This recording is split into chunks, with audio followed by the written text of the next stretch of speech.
आज मैं आपके सामने जो वीडियो लेके आई हूँ ये मेरे उन विद्यार्थियों के लिए है जो बीए सेकेंड ईयर में अभी तक हैं।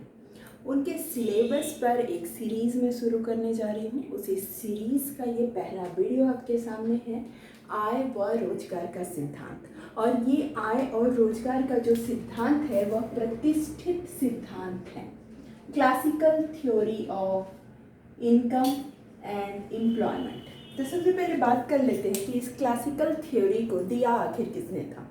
तो इस क्लासिकल थ्योरी को देने वाले हमारे क्लासिकल इकोनॉमिस्ट ही थे, जिन्होंने उस समय जो प्रचलित थी औद्योगिक क्रांति और उसकी वजह से जो पूंजीवादी अर्थव्यवस्था बहुत अधिक लोकप्रिय थी उस काल में, उसी के कार्य प्रणाली को देखते हुए और स्वतंत्र बाजार की स्थिति को देखते हुए उन्होंने अपनी ये इनकम और एम्प्लॉयमेंट थ्योरी दी थी। इसमें से का नाम, मार्शल का नाम, पीगू का नाम और साथ ही साथ एडम स्मिथ उनका नाम इस थ्योरी के साथ में जुड़ा हुआ है। और सबसे ज़्यादा इस थ्योरी में अगर किसी का योगदान है तो वो है से का। जे.बी. से ने इस थ्योरी में अपना बहुत महत्वपूर्ण योगदान दिया है।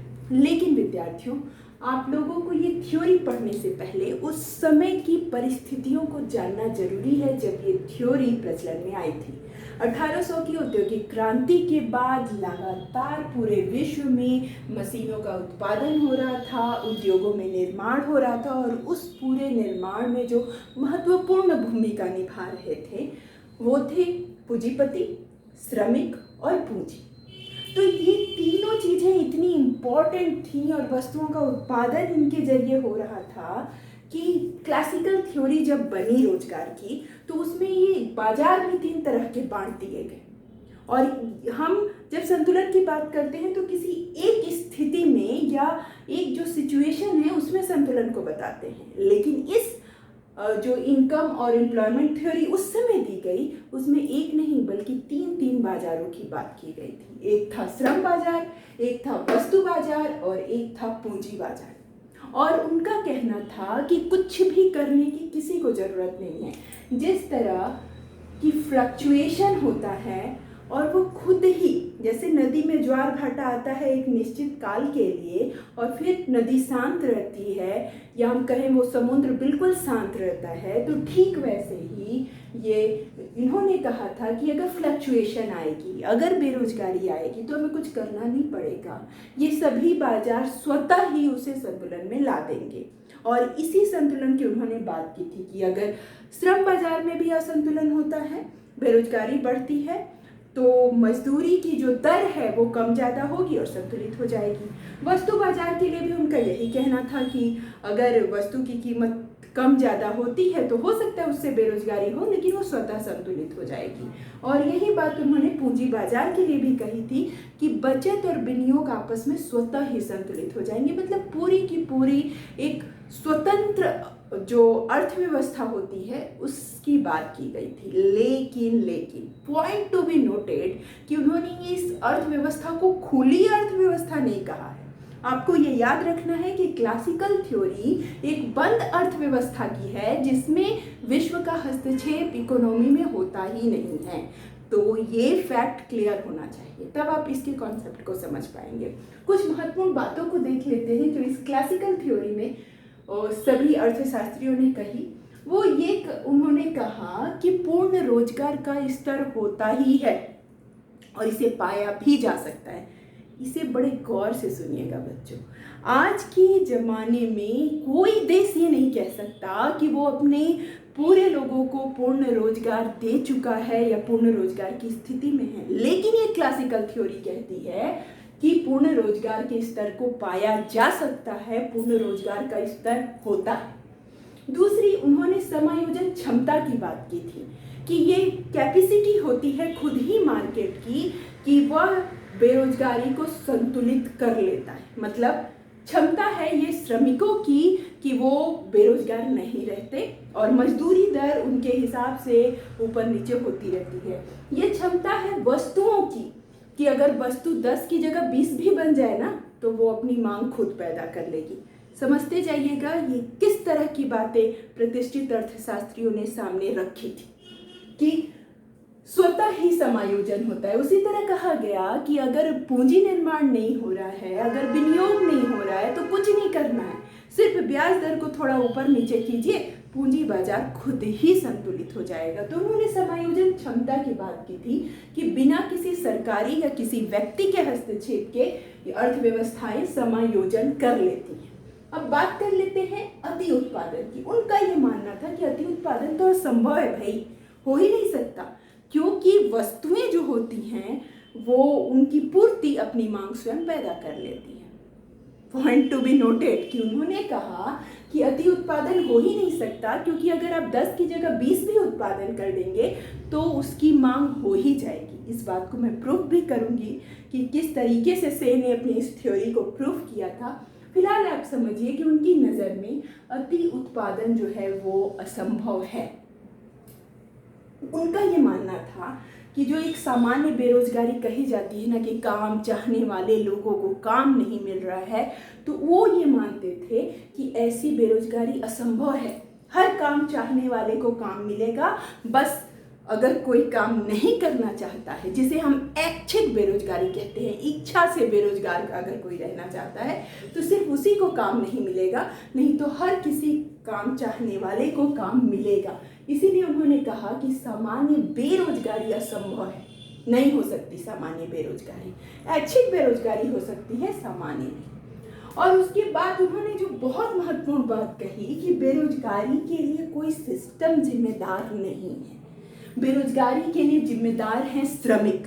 अगर वो खुद ही बेरोजगार रहना चाहते हैं तो ही बेरोजगार रहेंगे, अन्यथा उनको काम जरूर मिलेगा। ये उनका आप पूर्वाग्रह कह लीजिए, जिद कह लीजिए, या जो भी इस क्लासिकल थ्योरी में उन्होंने इस बात को कहा है। उसके बाद उन्होंने कहा कि पूर्ण रोजगार अगर देश में लाना है तो आपको कुछ नहीं करना है, आपको मजदूरी के साथ खेलना होगा, आपको मजदूरी में कटौती करनी होगी। जब बहुत कटौती हो जाए तो थोड़ी मजदूरी बढ़ानी होगी, तो आप बड़ी आसानी से मजदूरी में कटौती करके देश में पूर्ण रोजगार की स्थिति को ला सकते हैं।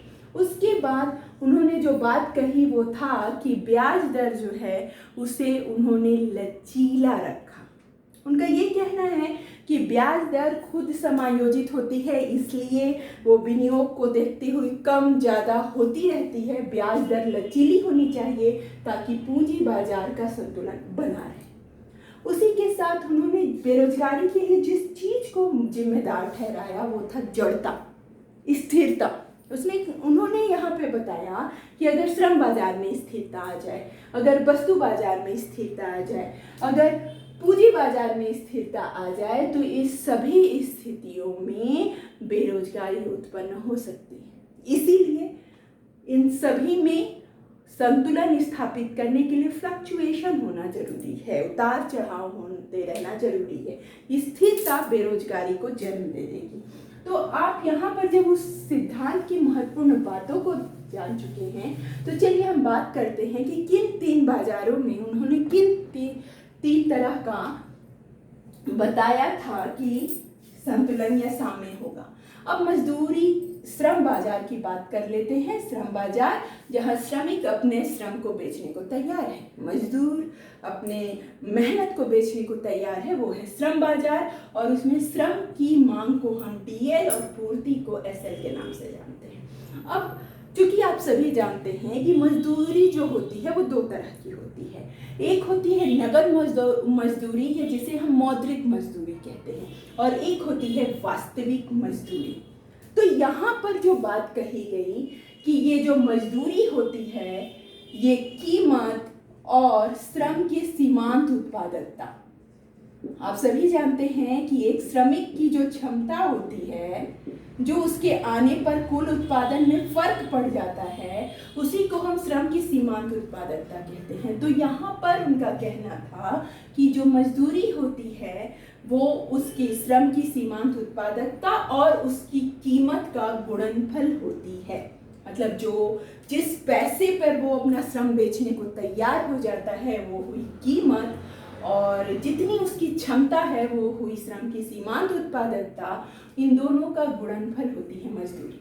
सामान्य मजदूरी को उन्होंने बताया।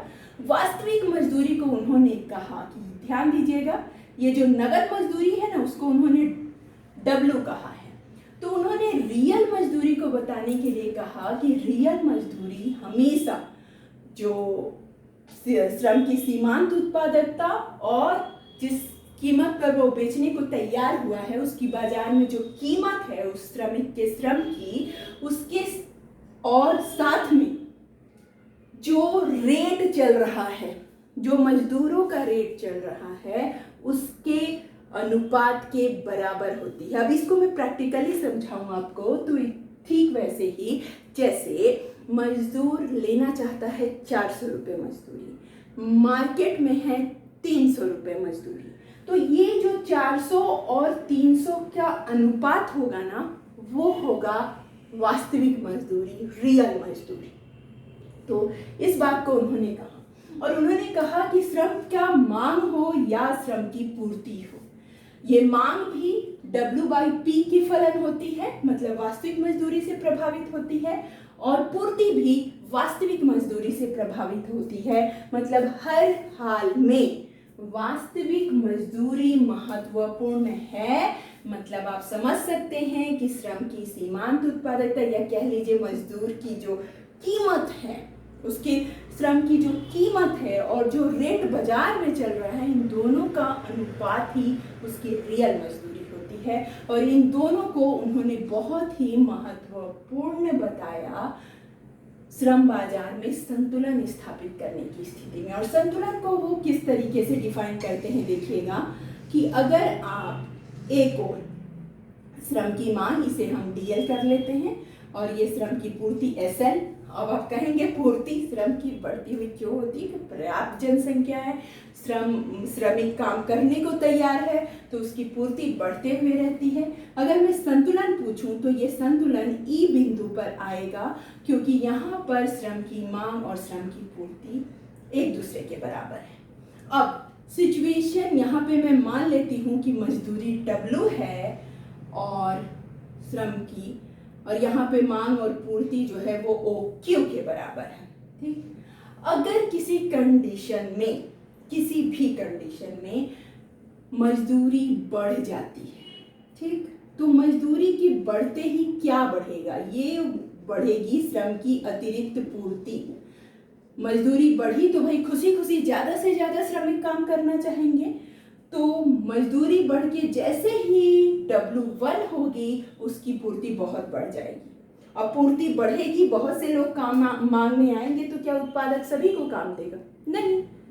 फिर वो छटनी करने लगेगा, छांट छांट के अच्छे अच्छे श्रमिकों को रखने लगेगा, और जैसे ही ऐसा होगा, स्वतः ही मजदूरी जो है वो घट जाएगी, और वो घटने के बाद इस कंडीशन में आ जाएगी जहां पर मांग अधिक हो जाएगी। ठीक, इस सिचुएशन को एक बार और पढ़िएगा। कैसे? कि अगर पूर्ति बढ़ गई है श्रमिकों की और एक काम करने के लिए 10 लोग आ रहे हैं, तो क्या आप उनको महंगी मजदूरी देंगे? नहीं, आप तुरंत मजदूरी में कटौती करेंगे। तो उस कटौती की वजह से बाकी जो 9 लोग बच रहे थे, उनको अब रोजगार मिल जाएगा, क्योंकि एक को 1000 देने के बजाय अब 10 को काम पे रख के उसे 100 रुपए देंगे। ऐसा मानना था हमारे क्लासिकल थ्योरी के इकोनॉमिस्ट, जो भी अर्थशास्त्री थे, उनका, कि समायोजन करने के लिए हमें सिर्फ और सिर्फ क्या करना होगा? हमें मजदूरी में कटौती करनी होगी। मजदूरी को बढ़ने नहीं देना है, उसकी कटौती कीजिए। कटौती करने के कारण उस कम मजदूरी पर जब ज़्यादा लोग रहेंगे, तो वो सभी उस पर काम करने को तैयार हो जाएंगे। तो इस तरीके से उन्होंने बताया कि अगर मजदूरी बढ़ेगी तो अतिरिक्त पूर्ति हो जाएगी, और अगर मजदूरी घट जाएगी तो ये अतिरिक्त मांग की स्थिति हो जाएगी, क्योंकि सस्ते मजदूरों को हर उत्पादक चाहेगा। तो यहाँ पर उन्होंने बताया कि अगर किसी कारणवश मजदूर ज़्यादा हो गए हैं, उनकी पूर्ति बढ़ गई है, तत्काल मजदूरी में कटौती कीजिए, आप सभी को रोजगार दे पाएंगे, और पूर्ण रोजगार का जो संतुलन है आप उसे प्राप्त कर पाएंगे। अब बात कर लेते हैं वस्तु बाजार की। से ने कहा वस्तु बाजार के लिए टोटल हम डिपेंडेंट है JB से के विचार पे, जिन्होंने कहा था कि पूर्ति अपनी मांग का निर्माण स्वयं करती है। अब इसे एक एग्जाम्पल से बताऊं तो उनका ये मानना था कि अगर 10 की जगह 20 वस्तु बन गई है, अगर वस्तु अधिक बन गई है तो बाजार में उस वस्तु की ज़्यादा मात्रा को देखते हुए उसके खरीदार भी, उसके खरीदने वाले भी उसे ज़्यादा खरीदेंगे। अब वो कैसे काम करता है इसको समझिए, क्योंकि उनका मानना था कि जितना उत्पादन होता है वो उत्पादन कुल खर्चे के बराबर होता है और वो खर्चा कुल उपभोग व्यय के बराबर होता है। अर्थात द्विक्षेत्रीय अर्थव्यवस्था को याद कीजिए कि उनका मानना था कि अगर परिवार क्षेत्र को उत्पादक क्षेत्र से 10 रुपए मिले हैं तो परिवार क्षेत्र उस पूरे 10 रुपए को वस्तु पे खर्च कर देगा और पूरा का पूरा उत्पादक को दे देगा। मतलब आप कितना भी उत्पादन कीजिए वो उस उत्पादन का बिकना तय ही है।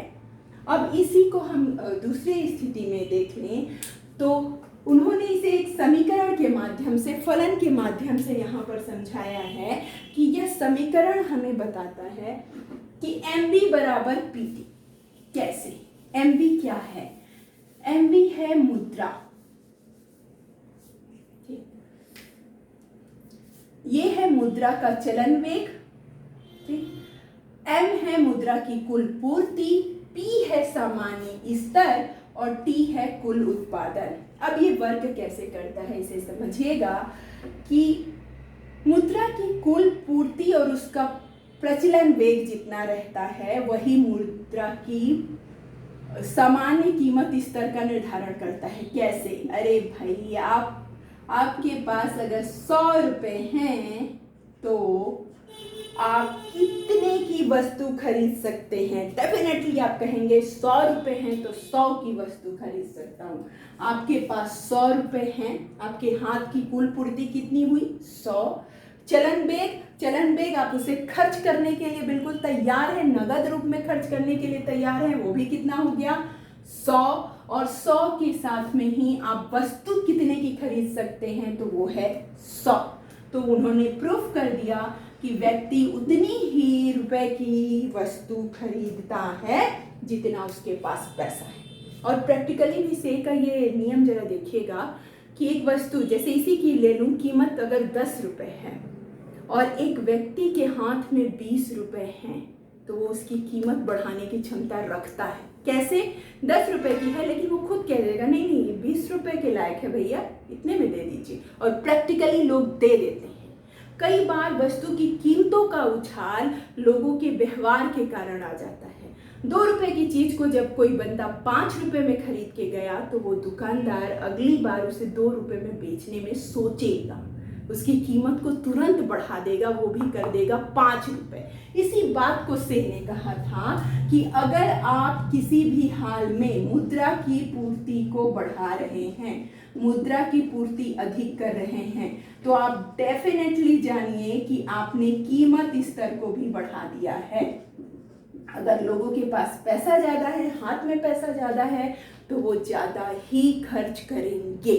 जैसे आज की स्थिति देख लीजिए, मुद्रास्फीति में हर चीज़ की कीमत ज़्यादा है, लेकिन सैलरी भी पूछिए तो 50, 60 और लाख में है, तो लोग बड़ी आसानी से उन चीज़ों पे खर्चा करते हैं। तो ये जो से का नियम था वो बहुत हद तक उस काल में सही साबित हो रहा था कि पूर्ति अपनी मांग का निर्माण स्वयं कर लेती है।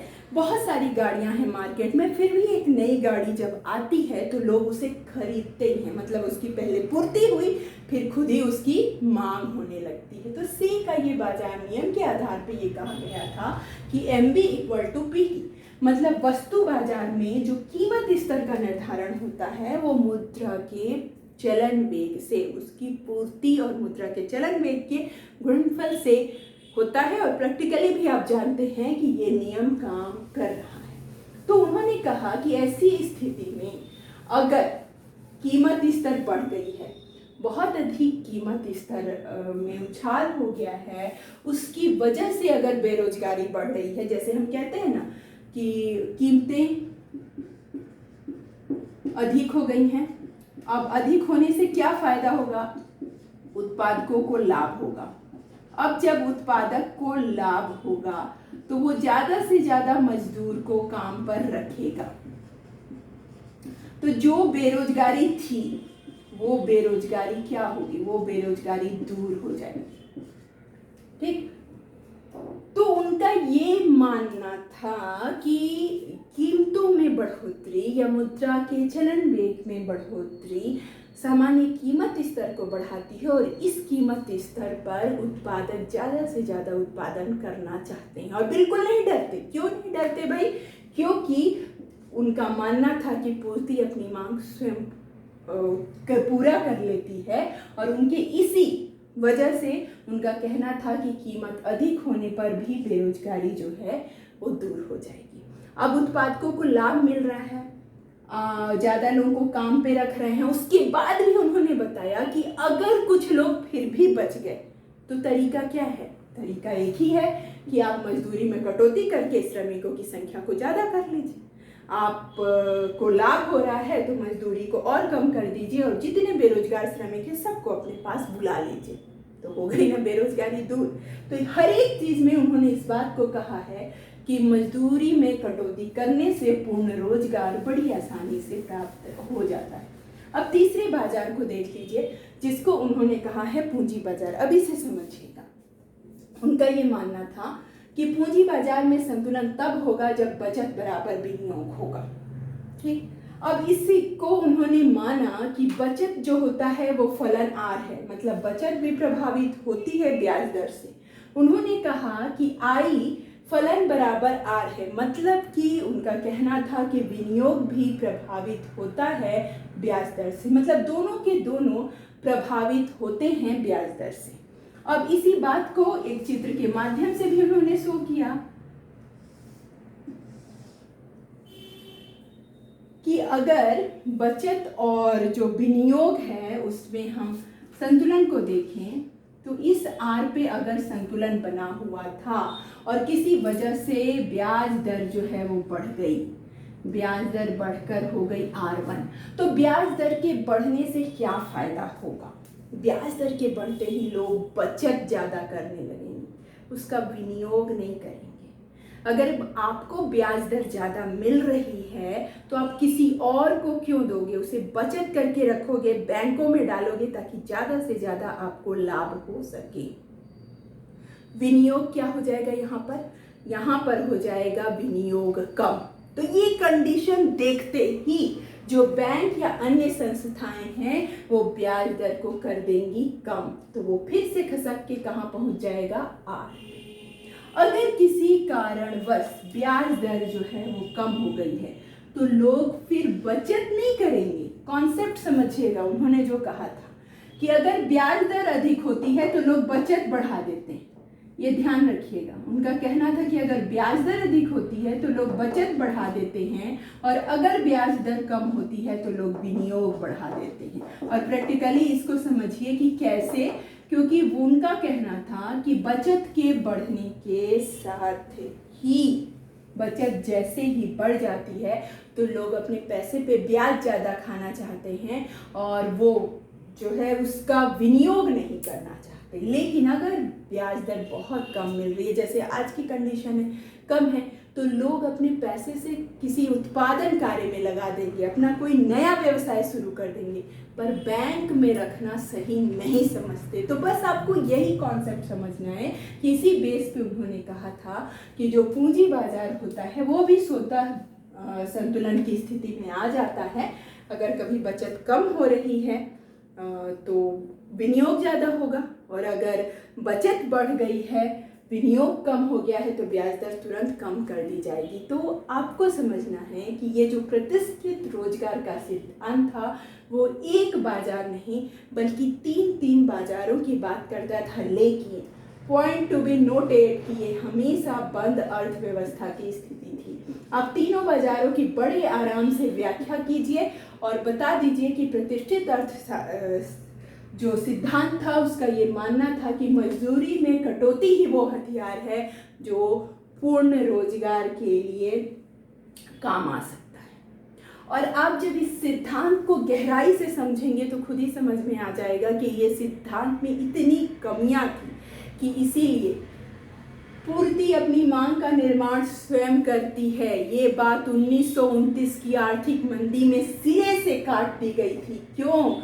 क्योंकि यही बात को सोचकर सभी देशों ने बहुत अधिक उत्पादन किया था और वो उत्पादन बिक ही नहीं पाया था। और बिका क्यों नहीं था? क्योंकि उनकी मजदूरी कटौती का नियम जो लगा हुआ था। जब मजदूर के पास पर्याप्त मजदूरी ही नहीं होगी, पैसा ही नहीं होगा, तो वो आपके बढ़े हुए उत्पादन को कहाँ से खरीदेगा? तो ये वो कारण था, इस सिद्धांत की कमी थी जो पूरे विश्व में इस सिद्धांत को सिरे से 1929 की आर्थिक मंदी में नकार दिया गया था। और फिर रिफाइन करके जो सिद्धांत आया वो केन्स का आय और रोजगार का सिद्धांत था। उम्मीद करती हूँ कि आप इस सिद्धांत को बाय हार्ट समझ पाए होंगे और आप जैसे विद्यार्थियों के लिए इसी तरह के अन्य वीडियो में लेकर आती रहूँगी। अगर वीडियो पसंद आए तो मेरे साथ जुड़े रहिएगा।